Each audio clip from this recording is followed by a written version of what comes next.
a quelques années, je vous ai vu dans une toute petite salle, dans un petit village, mais on vous voit aussi dans des grands festivals comme l'Orient. Quel public touchez-vous ou souhaitez-vous toucher?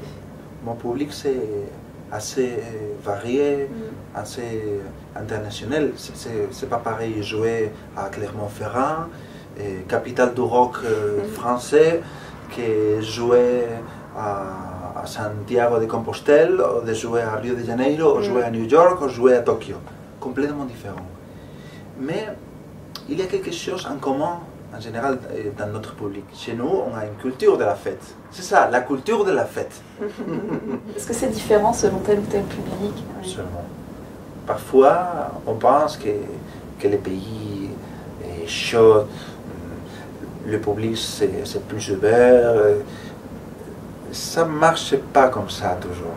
Par exemple, le public français, je pense que c'est un public qui a le deux côtés, le côté rationnel et le côté aussi émotionnel. Je pense vraiment que, pourquoi pas, peut-être le public français c'est un des meilleurs publics du monde.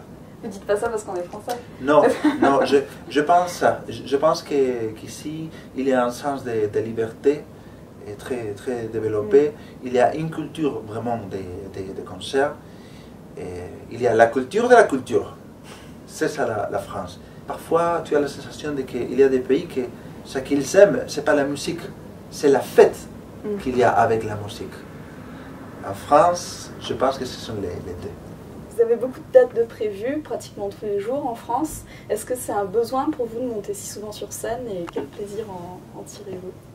Mon style de vie, mon style de tournée, ce n'est pas le style rock and roll, album, tournée, année sabbatique. Oui.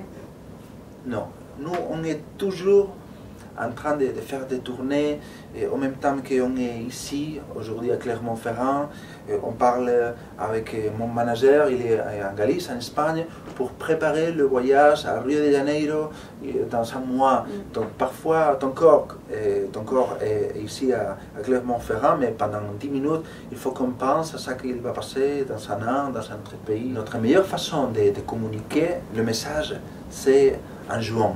Partout.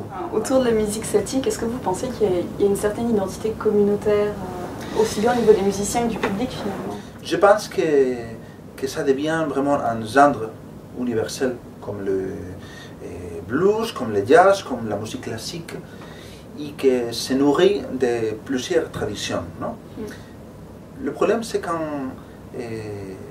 un musicien ou quand un pays commence à perdre ces traditions, commence à avoir une crise d'identité, il commence à être une marionnette. Au Brésil, on a vu que même le rap, même le rock and roll, c'est très enraciné dans la musique brésilienne. Et j'espère que ça, en Europe, la jeunesse découvrira l'importance des racines. Parce que sinon, on deviendra qu'une copie mal faite de l'original. Et ça, on sera toujours périphérique. Et le centre du monde sera toujours à New York. Je pense que ce côté diversité culturelle et de travailler avec tes racines pour faire un truc universel, c'est important.